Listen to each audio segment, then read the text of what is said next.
أعوذ بالله من الشيطان الرجيم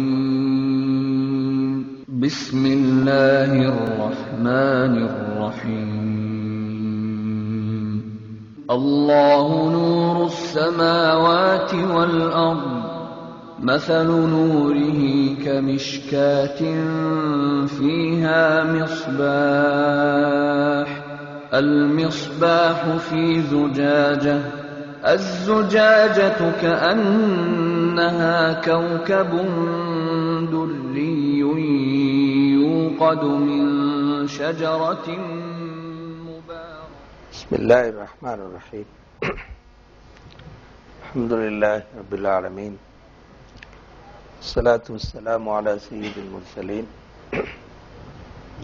وعلى آله وصحبه وسلم. மதிப்புக்குரிய இஸ்லாமிய சகோதரர்களே, நாங்கள் அறிவு சம்பந்தமாக நிறைய பேசி வருகிறோம். நான் நினைக்கிறேன் அதோடு சம்பந்தப்பட்ட அல்லது அதனோடு நேரடியாக சம்பந்தப்பட்ட மூன்றாவது தலைப்புக்கு நாங்கள் வந்திருக்கிறோம் என கருத முடியும். ஏன் நாங்கள் இவ்வாறு அடிக்கடி இதனை பேசுகின்றோம் என்பது எங்கள் எல்லோருக்கும் தெரிந்த ஒரு விஷயம்.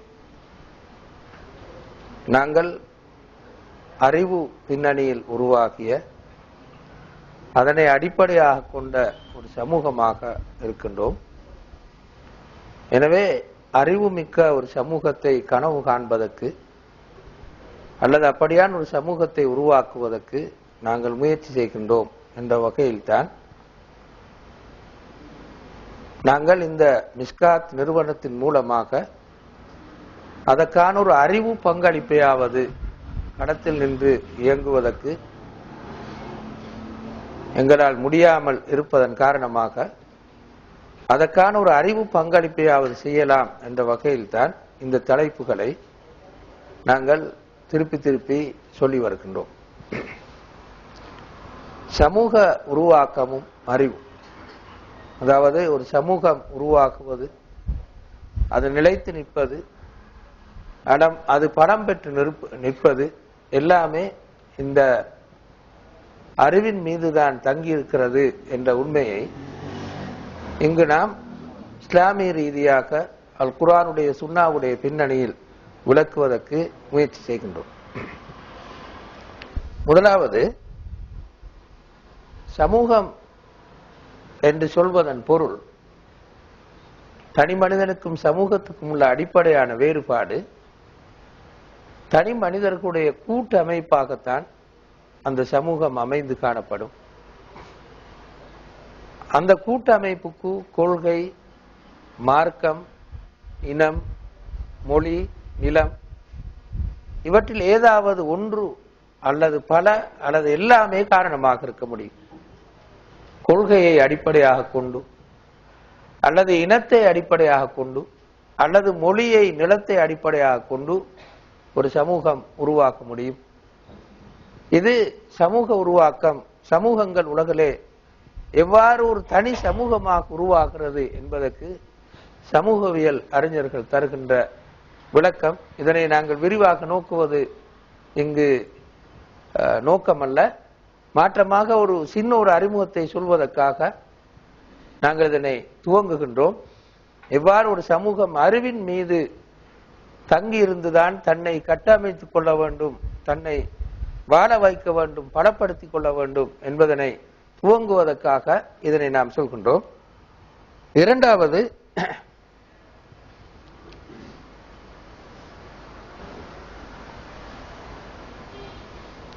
ஒரு சமூகம் என்று நாங்கள் சொல்லுகின்ற போது இந்த 4 தேவைகளும் மிகவும் அடிப்படையானவைகள். இந்த தேவைகள் நிறைவேறுகின்ற அளவுக்குத்தான் அந்த சமூகமும் உருவாகும், நிலைத்து நிற்கும், பலமும் பலவீனமும் உற்றதாக மாறும். இந்த தேவைகள் எந்த அளவு தூரம் நிறைவேறுகின்றதோ அதனை பொறுத்து பௌதீக தேவைகள், பாதுகாப்பு தேவை, ஆன்மீக தேவை, கொள்கை சார்பு தேவை என்று நாம் இவற்றை சொல்வோம். பௌதீக தேவைகள் என்று சொல்லும் போது உணவு, உடை, வீடு, திருமணத்தின் தேவை, காம உணர்வை நிறைவேற்றிக் கொள்ள வேண்டிய தேவை என்று இப்படி அடிப்படையான தேவைகளிலிருந்து துவங்கி மேலதிகமாக இன்னும் பல்வேறு தேவைகள் கொண்டதாக, பௌதீக தேவைகள் கொண்டதாக ஒரு சமூகம் இருக்கு. இது ஒரு சமூகத்தின் வாழ்வுக்கு மிகவும் அடிப்படையான அம்சங்களாக இந்த பௌதீக தேவைகள் காணப்படுகின்றன. அவை நிறைவேறுகின்ற போது, நிறைவேறுகின்ற அளவுக்கு அந்த சமூகத்தின் பலவும் பலவீனமும் நிச்சயமாக காணப்படும் என்பதில் சந்தேகமில்லை. இங்கு நாங்கள் அடிப்படை தேவைகளை மட்டும் சொல்லி இருக்கிறோம். இது தவிர நிறைய மேலதிக தேவைகள் ஒரு சமூகத்தை பொறுத்தவரையில் கண்டிப்பாக காணப்படும். நாங்கள் ஏற்கனவே சொன்ன அனைத்து தேவைகளும் பாதுகாப்பு தேவை என்று சொல்லும் போது விளக்க வேண்டிய அவசியம் இல்லை. ஒரு தனி மனிதனும் சரி, சமூகமும் சரி, பாதுகாப்பாக வாழுகின்ற நிலை காணப்படுகின்ற போதுதான் இராணுவத்தையும் போலீஸையும் ஏனைய பல்வகையான நிறுவனங்களையும் கொண்டு பாதுகாப்பாக வாழுவது அது சமூகத்தின் பௌதீக தேவைகளில் ஒன்றாக இருந்த போதிலும் அது தனியான முக்கியத்துவம் பெற்ற தேவையாக அமைகின்றது. ஆன்மீக தேவை என்று நாங்கள் சொல்வது, உலகில் எந்த சமூகத்தை எடுத்தாலும் வரலாற்றில் வாழ்ந்து அழிந்துவிட்ட சமூகங்களாலும் சரி, இன்று வாழுகின்ற சமூகங்களாயினும் சரி, பள்ளி இல்லாமல், பன்சலை இல்லாமல், கோயில் இல்லாமல், சேர்ச் இல்லாத ஒரு சமூகத்தை என்றுமே நாங்கள் அவதானிக்க மாட்டோம். எனவே எப்படி மனிதனுக்கு உணவும் உடையும் ஏனைய அடிப்படை பௌதீக தேவைகளும் அடிப்படையாக இருக்கின்றனவோ அதே போன்றுதான் மனிதனுடைய ஆன்மாவுக்கு தீனி போட வேண்டிய தேவையும் மிகவும் அடிப்படையாக இருக்கின்றது என்று நாங்கள் சொல்வோம். கடைசியாக ஒரு சமூகம் அது நிலத்தை அடிப்படையாக வைத்து உருவாக்கி இருந்தாலும், மொழியையோ அல்லது இனத்தையோ வைத்து அடிப்படையாக கொண்டு உருவாக்கி இருந்தாலும், அது கொள்கை சார் சமூகமாகத்தான் கண்டிப்பாக இருக்கும். அந்த நிலத்தையே வைத்து அது கொள்கையாக அதனை உருவாக்கித்து இருக்கும். இந்த நிலத்தையே தேசியம் என்று சொல்லி அல்லது தன்னுடைய குறிப்பிட்ட மொழியின் பெருமைகளை பேசி அதன் விளைவாக ஒரு கொள்கை உருவாக்கி அதன் மீது வாழுகின்ற சமூகமாக இருக்கும். வெறுமனே சாதாரணமான ஒரு மொழியாக அதனை பார்க்காமல், வெறுமனே ஒரு நிலத்துண்டு என்று அதனை சொல்லாமல், அதனையே ஒரு கொள்கையாக வார்த்து வாழுகின்ற சமூகமாக நிச்சயமாக காணப்படும். அல்லது நிலத்துக்கும் மொழிக்கும் வெளியில் இன்னும் ஒரு கொள்கையை உருவாக்கி கொண்டு, உதாரணமாக மார்க்கத்தை வைத்துக் கொண்டு, அல்லது கம்யூனிசம் என்ற கொள்கையை வைத்துக் கொண்டு, அல்லது இன்னொரு வகையான கொள்கையை வைத்துக் கொண்டு, இப்படி கொள்கை சார்ந்துதான் நிச்சயமாக தனி மனிதர்களின் கூட்டமைப்பாகிய சமூகமும் கண்டிப்பாக காணப்படும். இது 4 அடிப்படையான சமூக தேவைகள் என்று நாங்கள் சொல்வோம். இவை அனைத்தும் சேர்ந்துதான், இந்த தேவைகள் அனைத்தும் நிறைவேற்றப்படுகின்ற அளவுக்கு உட்பட்டுத்தான் நாங்கள் சமூகத்தின் பலவீனத்தையும் பலத்தையும் வாழ்வையும் வீழ்ச்சியையும் அளவிடுவோம். இந்த அனைத்து தேவைகளும் ஒரு சமூகத்தில் நிறைவேறுவதற்கு கண்டிப்பாக நிறுவன ஒழுங்குகள் காணப்படும். குடும்பம், பாடசாலை ஒழுங்குகள், அதாவது படித்தலுக்கான ஒழுங்குகள், அது சாதாரண பாடசாலையிலிருந்து பல்கலைக்கழகங்கள் வரையில் பாடசாலை அது படித்தலுக்கான ஒழுங்குகள் காணப்படும். நீதியோடு சம்பந்தப்பட்ட நிறுவனங்கள் காணப்படும், அல்லது நிதியோடு சம்பந்தப்பட்ட நிறுவனங்கள் காணப்படும். விவசாய கைத்தொழில் முயற்சிகளோடு சம்பந்தப்பட்ட நிறுவனங்கள் காணப்படும். ஆன்மீக தேவையை நிறைவேற்றுவதற்கான பள்ளிகள், அதனை ஒத்த நிறுவனங்கள் காணப்படும். இந்த அனைத்து நிறுவனங்களும் சேர்ந்துதான் நாங்கள் அந்த குறிப்பிட்ட தனி மனிதர்களின் கூட்டமைப்பை அல்லது கட்டமைப்பை சமூகம் என்று சொல்வோம். எனவே மதிப்புக்குரிய சகோதரர்களே, சமூகம் என்பது தனி மனிதர்கள் அல்ல, இத்தகைய கூட்டமைப்புகளினால் அல்லது நிறுவனங்களினால் இயக்கப்படுவதனைத்தான் நாங்கள் சமூகம் என்று சொல்வோம். இந்த நிறுவனங்களும் இதனை ஒத்த இன்னும் பல்வேறு சமூக நிறுவனங்களும், இங்கே நாங்கள் சொல்வது அடிப்படையான எல்லா சமூகத்துக்கும் உரிய, அது எவ்வளவு எளிய சமூகமாக இருந்தாலும், மிகவும் ஆரம்ப நிலையில் இருக்கின்ற வறட்சி அடையாத சமூகங்களாக இருந்தாலும், அந்த எல்லா சமூகங்களிலும் இந்த ஏதோ ஒரு வடிவத்தில் இந்த நிறுவனங்கள் காணப்படும். அது சின்ன வடிவத்தில், மிகவும் எளிமையான சாதாரண வடிவத்தில், அல்லது மிகவும் வளர்ச்சி அடைந்த வடிவத்தில், எப்படியோ கண்டிப்பாக இந்த நிறுவனங்கள் காணப்பட்டே ஆகும். மிகவும் வறட்சி அடைந்த சமூகங்களை பொறுத்த வரையில் இந்த நிறுவனங்களுக்கு அப்பால் இன்னும் பல்வேறு நிறுவனங்கள் அமைந்து காணப்படும் என்பதில் சந்தேகமில்லை.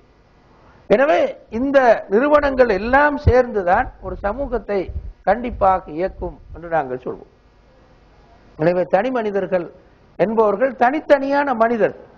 ஆனால் சமூகம் என்பது பல நிறுவனங்களும் சேர்ந்து தனி மனிதர்களின் ஒரு கூட்டமைப்பை அல்லது கட்டமைப்பை இயக்குவதனைத்தான் நாங்கள் சமூகம் என்று கண்டிப்பாக சொல்வோம். எனவே தனி மனிதன் என்பவனுக்கு வெளியில் குடும்பம், ஒரு நிதி நிறுவனம், அரசு, இப்படியான பல வகையான நிறுவனங்கள் சேர்ந்து மனிதர்களை இயக்குகின்ற போதுதான் அதனை நாங்கள் சமூகம் என்று சொல்வோம். எனவே சமூகம் என்பது கண்டிப்பாக இந்த நிறுவனங்களில் தான் தங்கி இருந்து இயங்கும். இந்த நிறுவனங்கள் இயங்குவதற்கு மிகவும் அடிப்படையானது அறிவு. இதனை விளக்கவே தேவையில்லாத அளவுக்கு மிகவும் தெளிவு. இந்த மிகச்சிறந்த முறையில் இந்த நிறுவனங்கள் இயங்க வேண்டுமாக இருந்தால் அதற்கும் கண்டிப்பாக அறிவு மிகவும் அடிப்படையாக காணப்படும். முஸ்லிம் சமூகம் போன்ற ஒரு கொள்கைவாத சமூகமாக இருந்தால் அந்த கொள்கைவாத சமூகம் உயர்ந்து நிற்பதற்கு, தன்னுடைய கொள்கையை பரப்புவதற்கு மட்டுமல்ல, கொள்கையின் மீது பலமாக நிற்பதற்கு அந்த அறிவு மிக அடிப்படையானது என்பதிலும் எந்த விதமான சந்தேகமும் கிடையாது. நான் நினைக்கிறேன், நாங்கள் ஏற்கனவே சொன்ன இந்த உண்மைகள் மிகவும் எளிமையான உண்மைகள், எல்லா சமூகவியல் அறிஞர்களும் சொல்லக்கூடிய மிக அடிப்படையான உண்மை, சாதாரண மனிதர்களும் கூட புரிந்து கொள்ளக்கூடிய மிகவும் எளிய உண்மைகள் தான் அவை. எனவே நான் அதனை மிகவும் கூடுதலாக விளக்காமல் எவ்வாறு அறிவு இவற்றை பலப்படுத்தும் என்பதனை பற்றித்தான் நாங்கள் இங்கே முக்கியமாக பார்ப்பதற்கு முயற்சிக்கின்றோம். எனவே இந்த பின்னணியில் நாங்கள் எந்த ஒரு சமூகத்தை எடுத்தால், வரலாற்றில் வாழ்ந்த அல்லது நவீன காலத்தில் வாழுகின்ற எந்த ஒரு சமூகத்தை எடுத்தாலும் அறிவுதான் அந்த சமூகத்தை தோற்றுவித்திருக்கிறது, அறிவுதான் வாழ வைத்திருக்கிறது. நாங்கள் கம்யூனிச ரஷ்யாவை அல்லது சீனாவை எடுத்துக்கொண்டால், இப்போது அவை அழிந்து விட்டாலும் கூட, இந்த கம்யூனிச கொள்கை அந்த நாடுகளிலிருந்து விடைபெற்று சென்று விட்டாலும் கூட, அந்த கம்யூனிச ரஷ்யாவை உருவாக்கி அது ஒரு வல்லரசாக மாறுகின்ற அளவுக்கு எவ்வாறு உருவாக்கியது? சீனா என்ற ஒரு நாடு உருவாக்கி, ஒரு கம்யூனிச நாடாக உருவாக்கி, பிறகு அது ஒரு வல்லரசாக மாறியதற்காக எது அடிப்படையாக காணப்பட்டது என்றால் கம்யூனிசம் என்ற சிந்தனை தான் அதற்கான காரணம், அடிப்படை. அந்த அறிவு மக்கள் மயப்பட்டமை, நிறுவன மயப்பட்டமை, போராட்டமாக மாறியமை, அந்த அறிவின் மீது சமூக கட்டமைப்பு உருவாக்கமை தான் நிச்சயமாக கம்யூனிச ரஷ்யாவை உருவாக்கியது, கம்யூனிச சீனாவை உருவாக்கியது. மிகவும் குறுகிய காலப்பிரிவில் அவை ஒரு வல்லரசாக மாறுவதற்கும் கூட அதுவே நிச்சயமாக காரணமாக அமைந்தது. இது மிக எளிய உண்மை, மிகவும் சாதாரணமாக வரலாற்றை தெரிந்தவர்களும் கூட சொல்லக்கூடிய உண்மை. இரண்டாவது, நாங்கள் ஜப்பானை எடுத்துக்கொண்டால் அதற்கு நேரே மாற்றமாக கம்யூனிச சிந்தனையினால் பாதிக்கப்பட்டாலும் அதனை ஏற்றுக்கொள்ளாமல் முதலாளித்துவத்திலேயே நின்று வளர்ந்து வாழ்ந்து ஒரு பெரிய வல்லரசாக மாறிய நாடு, ஒரு பொருளாதார வல்லரசாக மாறிய நாடு ஜப்பான். ஆனால் எங்கள் எல்லோருக்கும் தெரியும், அணுகுண்டினால் மிகவும் அழிவுற்று நசிந்து போன ஜப்பான் எப்படி ஒரு பெரிய ஒரு பொருளாதார வல்லரசாக மாறியது, டெக்னாலஜியில் ஒரு பெரும் வல்லரசாக மாறியது என்பதனை ஜப்பானின் வரலாற்றை வாசிக்கின்ற யாருமே அறிவுதான் அதற்கு காரணம் என்பதில் இரண்டு கருத்துக்கு இடமில்லை என்று சொல்வார்கள். நாங்கள் வாழுகின்ற இந்த காலப்பிரிவிலும் கூட ஒரு பொருளாதார வல்லரசாக, டெக்னாலஜியில் ஒரு வல்லரசாக காணப்படுவதற்கு என்ன காரணம்? ஜப்பான். சந்தேகமே இல்லாமல் அறிவுதான் அதற்கு அடிப்படையான காரணம். மனிதன் தன்னுடைய அறிவை இந்த பௌதீக உலகத்தின் மீது எவ்வளவு தூரம் கவனமாகவும் அழகாகவும் பாவிக்கின்றானோ அந்த அளவு தூரத்துக்கு தான் வறட்சி அடைவான் என்பதற்கு ஜப்பான் ஒரு மிக முதன்மையான ஒரு உதாரணம், மிகவும் முதன்மையான ஒரு உதாரணம் ஜப்பான் என்பதில் சந்தேகமே கிடையாது. அணுகுண்டினால் சீரழிந்து போய் மீண்டும் இந்த நாடு எலும்புமா என்று நினைத்திருக்கின்ற போது ஒரு சின்னொரு காலப்பிரிவில், அரை நூற்றாண்டுக்கும் குறைந்த ஒரு காலப்பிரிவில் ஒரு பெரிய டெக்னாலஜி வல்லரசாக அல்லது பொருளாதார வல்லரசாக ஜப்பான் உயர்ந்தது என்றால் அதற்கு மிக அடிப்படையான காரணம் அறிவு என்பதில் இன்னும் ஒரு கருத்தை யாரும் சொல்ல முடியாது. அறிவு காரணம் அல்ல என்று யாருமே சொல்ல மாட்டார்கள். அவ்வளவு தூரம் தெளிவான ஒரு உண்மைதான் அது. மூன்றாவது நாங்கள் வந்தான் இருண்ட கண்டமாக இருந்த ஐரோப்பா. எல்லோருக்கும் தெரியும், மத்திய காலப்பிரிவை ஐரோப்பிய வரலாற்று ஆசிரியர்களே இருண்ட காலப்பிரிவு என்று சொல்வார்கள். அறியாமை என்ற சொல்லுக்கு அந்த சொல்லை பாவித்து ஒரு இருண்ட காலப்பிரிவாக இருந்தது சர்ச், அதாவது கிறிஸ்தவர்களின் மார்க்கம் ஆட்சி செய்த இருட்டுக்கு இட்டு சென்ற ஒரு கண்டமாகத்தான் ஐரோப்பா இருந்தது. ஐரோப்பாவில் மறுமலர்ச்சி உருவாக்கியதற்கு அடிப்படையாக இருந்தது முஸ்லீம்களின் அறிவு. முஸ்லீம்களின் அறிவு சூரியன் ஐரோப்பாவில் ஒளி வீசியமைதான் ஐரோப்பா எழுச்சி அடைந்தமைக்கான காரணம் என்பதனை அந்த வரலாற்று ஆசிரியர்களே எங்களுக்கு சொல்வார். பிறகு ஐரோப்பா படிப்படியாக வளர்ந்து ஒரு வல்லரசாக மாறியதற்கு இன்றும் ஒரு வல்லரசாக இருப்பது பல ஐரோப்பிய நாடுகள், பிரிட்டனும் சரி அல்லது பிரான்சும் சரி ஏனைய பல நாடுகளும் சரி ஒரு வல்லரசாக மாறியமைக்கு இரண்டு கருத்துக்கு இடமில்லாமல் அதுக்கும் காரணம் அறிவுதான் என்பதில் சந்தேகம் இல்லை. குறிப்பாக டெக்னாலஜி அல்லது மனிதன் பௌதீக உலகின் மீது பிரயோகித்து அந்த பௌதீக உலகை தன்னுடைய கட்டுப்பாட்டின் கீழ் கொண்டு வருவதற்காக வந்த முயற்சி தான் ஐரோப்பா என்ற ஐரோப்பிய நாடுகள் பலவற்றை வல்லரசாக மாற்றியது என்பதில் இரண்டு கருத்துக்கு இடமில்லை. இன்றும் அதுதான் நிலைமை என்பதிலும் சந்தேகம் கிடையாது. கடைசியாக முஸ்லிம் சமூகத்தின் தோற்றமும் சரி, இறுதியாக அது உலகத்தின் மீது ஆதிக்கம் செலுத்தியதும் சரி, வெறும் இராணுவம் மட்டுமல்ல. அந்த இராணுவத்துக்கு கண்டிப்பாக அந்த இராணுவத்தை இயக்குகின்ற இராணுவ மூளை அவசியமானது, ஆயுதம் அவசியமானது, எந்த சந்தேகமும் இல்லாமல். அந்த இராணுவத்துக்கு பொருளாதாரம் தேவை, அந்த இராணுவத்துக்கு போராடக்கூடிய பயிற்சி பெற்ற இராணுவ வீரர்கள் தேவை. எனவே வெறும் இராணுவத்தை வைத்துக் கொண்டு மட்டும் உலகத்தை முஸ்லீம்கள் ஆளவில்லை. முஸ்லீம்கள் அறிவில் துவங்கி இக்ர வாசிப்பீராக என்ற அறிவில் துவங்கி இறுதி வரையில் குர்ஆனுடைய வசனங்களின் ஊடாக நாங்கள் சற்று நேரத்தில் இப்போது பார்ப்போம், அறிவுக்கு முக்கியத்துவம் கொடுத்து அறிவின் மீது தோற்றுவிக்கப்பட்டதாகத்தான் முஸ்லிம் சமூகம் உருவாக்கியது என்பது எங்கள் எல்லோருக்கும் தெரியும்.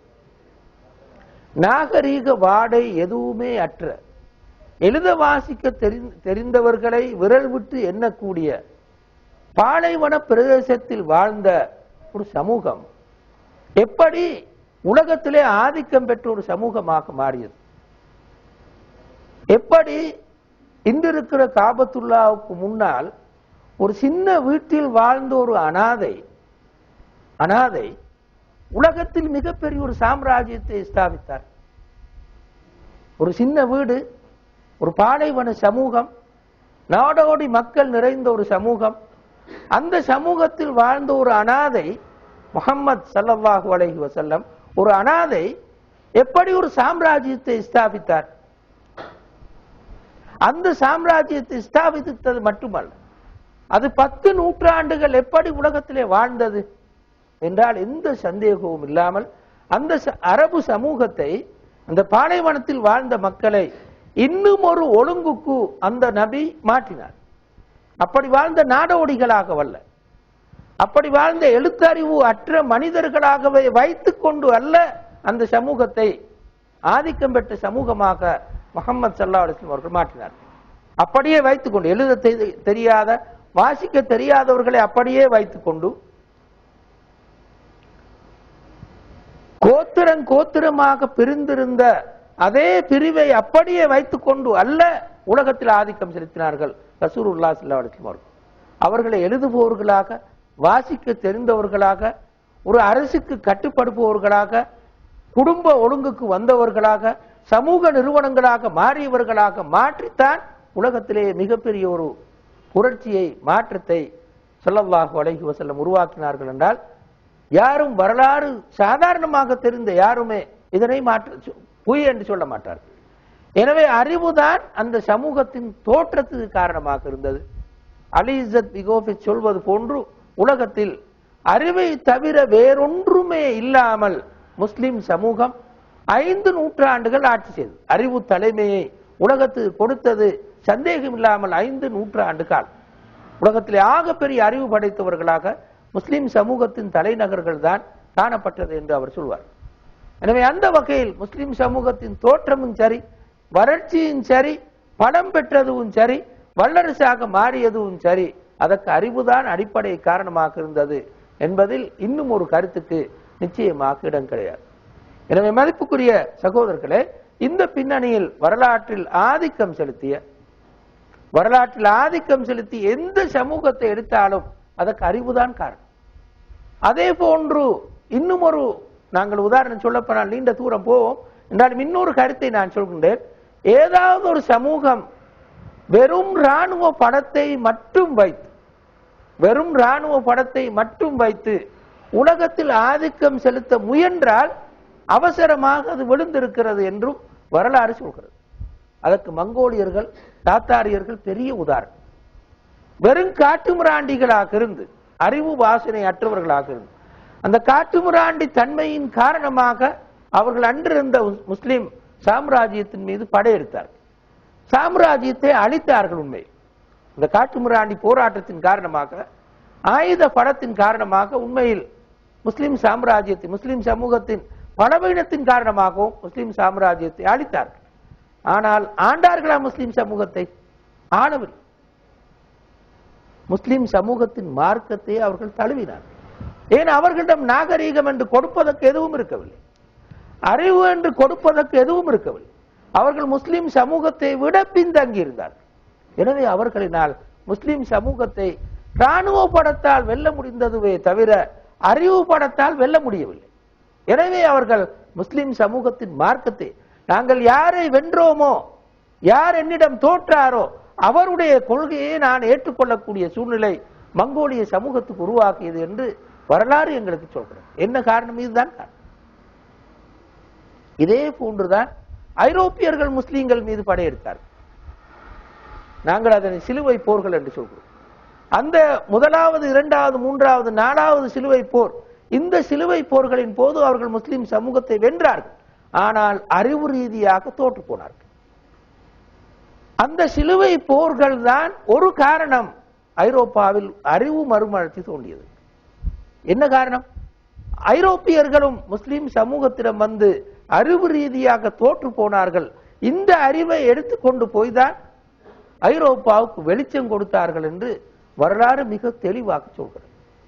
எனவே மதிப்புக்குரிய சகோதரர்களே, அறிவுதான் ஒரு சமூகத்தின் வாழ்வு, ஒரு சமூகத்தின் எழுச்சி, ஒரு சமூகத்தின் பலம். அதே போன்று அறிவின்மைதான் அந்த சமூகத்தின் பலவீனம், வீழ்ச்சி அனைத்தும் என்பதற்கு வரலாறு ஒரு பெரிய உதாரணம். எந்த சமூகத்தின் வரலாற்றை எடுத்து நாங்கள் படித்தாலும் இந்த உண்மையை மிக தெளிவாக காணுவோம். எனவே இந்த கருத்து பின்னணியில் இஸ்லாம் எப்படி அறிவை சொல்கிறது என்பதனை நாங்கள் பார்ப்போம். அல் குர்ஆனுடைய கருத்துப்படி அறிவுதான் மனிதனுடைய தனிச்சிறப்பு. மனிதனுடைய தனிச்சிறப்பு என்று சொல்கிறது. முஸ்லிமுடைய தனிச்சிறப்பு என்பது மட்டுமல்ல, மனிதனுடைய தனிச்சிறப்பே அதுதான் என்று அல் குர்ஆன் சொல்கிறது.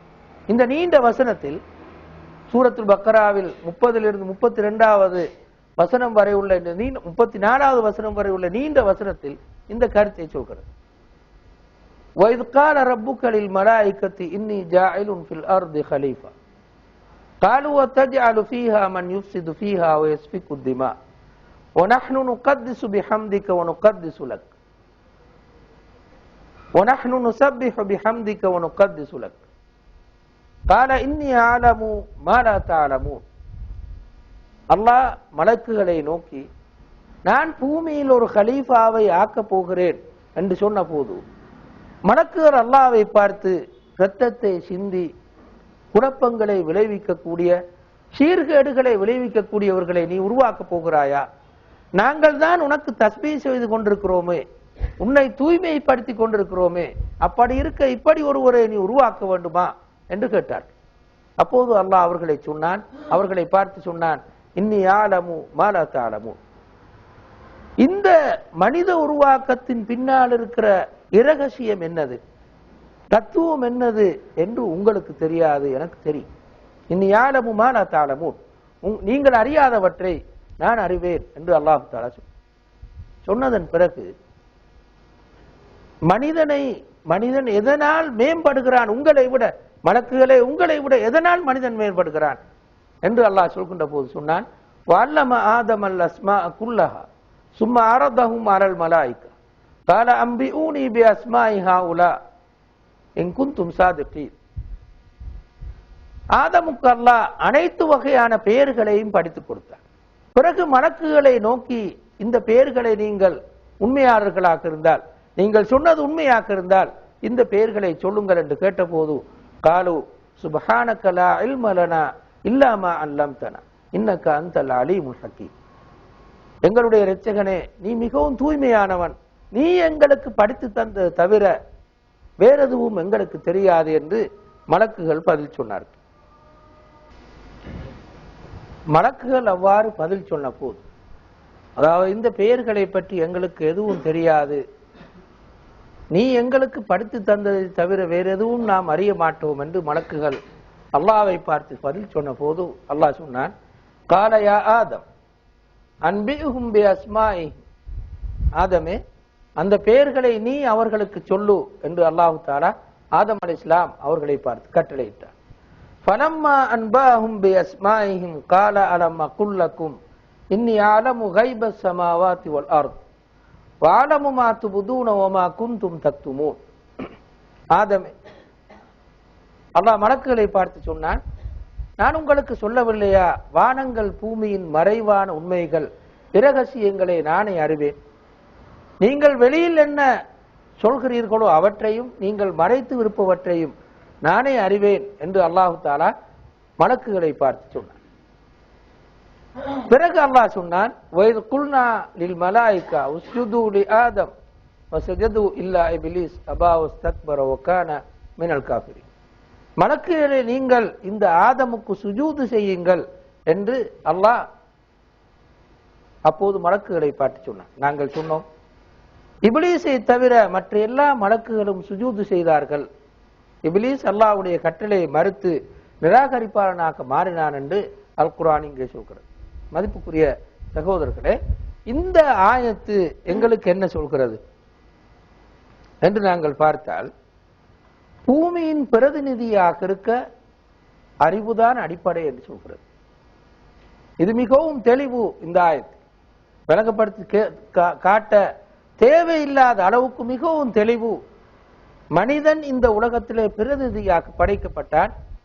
மலக்குகள் இருக்கும் போது மலக்குகளே அப்போது அதனை ஏற்றுக்கொள்ளவில்லை, அல்லாஹ்வோடு முரண்பட்டார்கள்.